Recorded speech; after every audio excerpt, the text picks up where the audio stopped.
What's going on, guys, today? And today I am coming at you with another reaction video.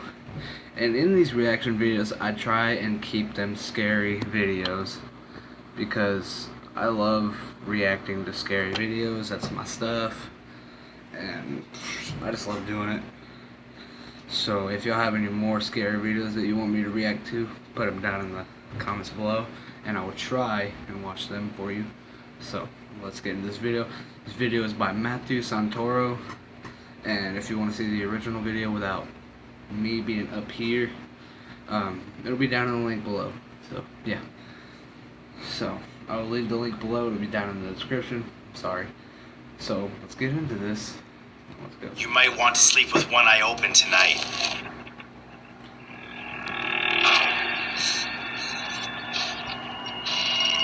Most people look at urban legends as fiction, scary tales you tell your friends late at night in order to spook them. But what if I told you that some urban legends were more than works of fiction?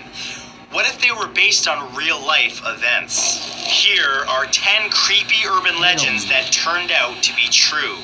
Part 2. Number 1 is the real-life boogeyman. For decades, kids in Staten Island have feared a boogeyman named Cropsy. The legend was that Cropsy was a madman with a hook for a hand who lived in the woods. He would steal children and drag them to the abandoned Seaview Hospital. But that story became very real in the 1970s and 80s when children in the area started to disappear. Cropsy turned out to be a real-life local drifter, Andre Rand. Rand had worked as a janitor at Willowbrook State School, which was an institute for mentally disabled children close to Seaview. In 1972, 5-year-old Alicia Peria disappeared, followed by 10-year-old Holly Ann Hughes in 1981. When 11-year-old Tia Heese Jackson went missing, Rand was questioned but was eventually released. But shortly after, he took Hank Gaffario in 1984 and Jennifer Schwager in 1987. Just 35 days after Jennifer went missing, her body was found in the woods near Rand's makeshift campsite. Number 2 is a murder in the library. There's an urban legend that while looking for books in the library stacks, a university student is murdered in cold blood. But the murderer is so quick and quiet that no one hears it happen, and the body isn't discovered for hours. But this was never just a legend. On November 28, 1969, Betsy Aardsma, a 22-year-old graduate student at Penn State University, was at the university's Pate Library working on a research paper. While she was in the stacks, she was attacked and stabbed right in the heart. It wasn't until 2 unknown men found her that her murder was discovered. Tragically, emergency responders thought that she'd had a seizure and didn't realize that she'd been stabbed because the wound was so small that they didn't notice any blood because she had on a red dress. It wasn't until she was taken to the student health center that they realized what had happened. Most disturbingly is that neither the weapon nor the killer were ever found. Number 3 is death by wedgie. There's an urban legend that says that if you give someone a bad enough wedgie, it can kill them, and that's exactly what happened in December of 2013 in McLeod, Oklahoma. 34-year-old Brad Davis was drinking. No. Oklahoma. Think about that. Oklahoma.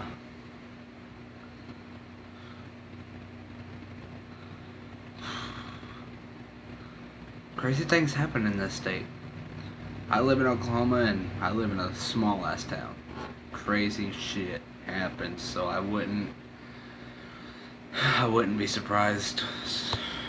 With his stepfather, 58-year-old Denver St. Clair. The men got into an argument and things became heated. Brad had a lot of pent-up anger from the way that he claims that Denver bullied him growing up. That's when the fight turned physical, and Brad's inner 12-year-old came out when he gave Denver an atomic wedgie. But rather than just your standard forceful underwear pull from behind, Brad pulled the back of Denver's underwear right over his head. At this point, the elastic band got caught under his chin and choked him to death. What's worse is that Brad did not try to save him and ended up getting charged with first-degree manslaughter. As it turns out, not every prank is harmless, especially if there are hard feelings involved. Number 4 is cooked alive.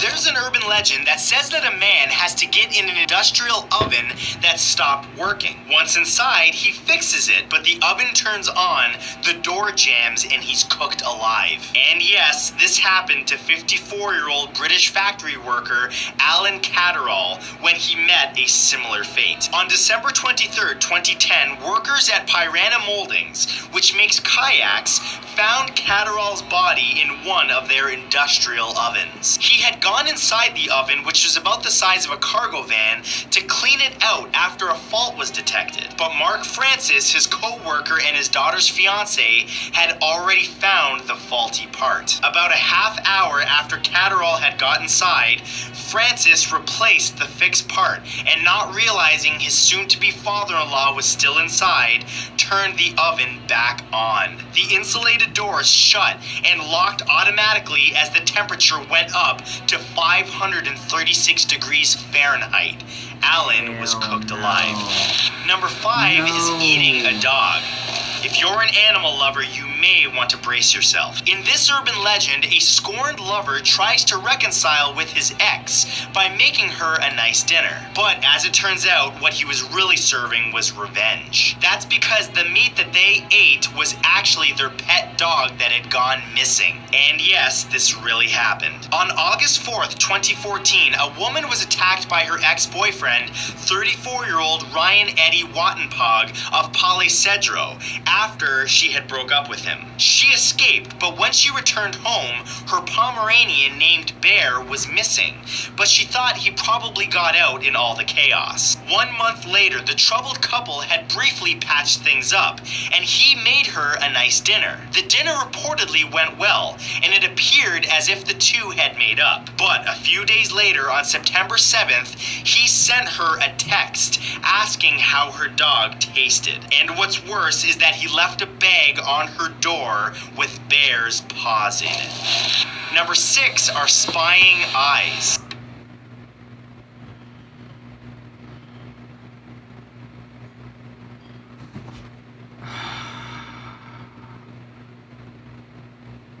Man.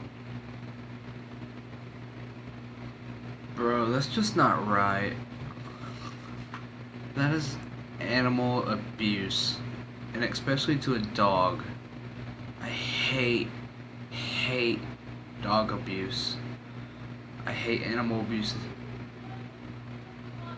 Anything, I just hate it. It's stupid. In this legend, parents are in the middle of putting their baby to bed when they hear a creepy voice coming from the baby monitor saying, "I'm watching you." Unfortunately, this is not just a legend. On July 7th, 2015, a Canadian couple in London, Ontario was putting their child to sleep when their camera baby monitor was remotely activated. It started to play music and a voice told them that they were being watched. The voice would say things like, "Wake up, little boy, daddy's looking for you." They literally had a real-life boogeyman on their hands. As it turns out, their wireless router had been hacked, and police say that it could have been done from anywhere. This was just one case of the man in the monitor that unbelievably has been occurring more and more often. Remember that next time you connect any home monitoring equipment to your Wi-Fi, anyone could be watching. Number 7 is death by hot pepper.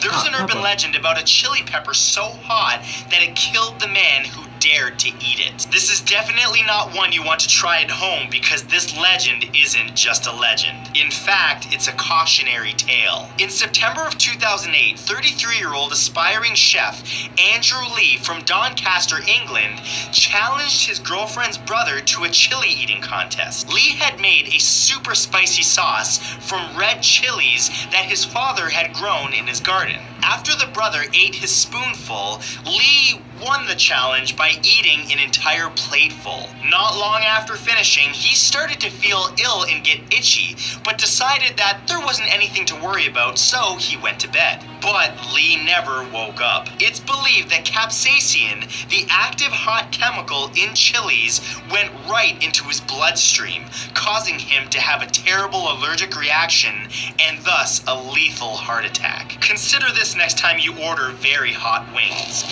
Number 8 is the body in the bed. This urban legend tells the story of a couple who checked into a hotel room that smelled odd, but regretfully they waited until the morning to tell management. Shortly after, it was discovered that there was a body stuffed in their mattress. Unfortunately, this gruesome tale turned out to be very true at the Budget Lodge Hotel in Memphis, Tennessee. Sunny Millbrook, a 28-year-old mother of 5, had been staying at the motel, but was last seen by hotel staff on January 27, 2010. A missing persons file was opened, but there was no sign of Sunny, who hadn't paid her rent, and all her belongings were still in her room. But unfortunately, the room had to be cleared out and was rented at least 5 times before the staff started to notice a bad smell in mid-March. Police were called, and it was found that Sunny had been murdered and her body had been stuffed inside the bed's metal box frame. Enjoy your next night out at a hotel.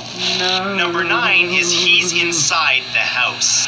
This legend tells of a girl that is home alone and starts getting creepy and threatening phone calls from a stranger. But when she checks the phone, she realizes the calls are coming from inside. This nightmare scenario became very real for a 16-year-old girl from Chester, England in July of 2014. 18-year-old Kyle Ravenscroft had become obsessed with the girl and started stalking her. One night, he began sending her threatening and frightening text messages, including that he was in her yard watching her and that he hoped that she would wake up to find him hanging outside her window. That's when things escalated and he told her that he was inside the house. The victim thought that he was just joking, but made the wise choice to sleep in her mom's room that night. In the morning, when she went back to her room, she felt like she was being watched. That's when she looked under the bed and found Kyle.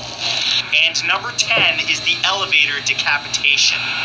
This story has it that when rushing to catch an elevator, the doors closed on a victim's head. But the doors wouldn't open and they faced a grisly death when the elevator started moving and they were decapitated. This legend became reality on August 16th, 2003 in Houston, Texas. Dr. Hitoshi Nakaido, a 35-year-old surgical resident, tried to get into the elevator with his colleague Karen Steinow as the doors were closing, but didn't quite make it. The elevator had been out of service only days before and apparently was placed into service a little too early. Nakaido's shoulders were pinned, and despite Steinau's repeated pressing of the emergency stop button, the elevator continued to go up. She tried to pull him back inside the car, but with no luck, and within seconds, Nakaido was decapitated right in front of her. His body fell down the elevator shaft, but his poor colleague was trapped inside the elevator for over an hour with his severed head. Remember that next time you rush to catch an elevator. I really appreciate you guys watching this.